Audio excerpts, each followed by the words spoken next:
that I am not fearful of COVID at all. What I am worried about are the kinds of governments which exploit this crisis in order to curb civic freedoms. What we stand for in Europe is freedom, democracy, and the rule of law. There can be no reason for those rights being curtailed by governments. That is the real problem here. Make it clear to the people of Europe that they should not tolerate this for a moment longer. Human right to individual freedom, to employment, equality, education, free expression of thought are seriously violated. The Italian government and other national government in Europe has introduced a compulsory COVID certificate for every social activities, also employment.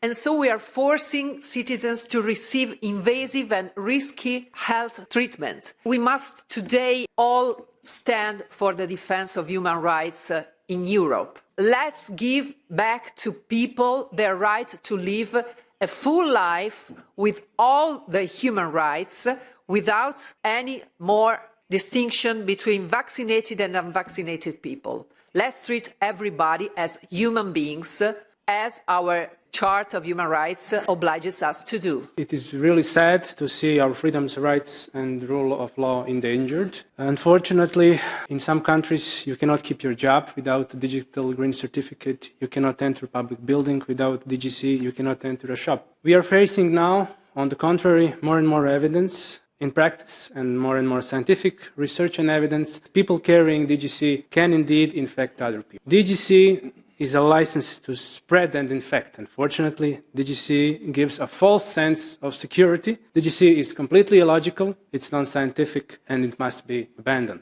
I'm bombarded with petitions concerned that they will be losing their jobs if they don't have this green certificate. The problem is many of these people already had COVID-19. They have proof that they have the antibodies, and nobody cares. They are forced to take a medical product that for various reasons, they don't want to take it. If they don't do it, they will lose their jobs. Is this the type of European Union that we want to build, that we want to accept?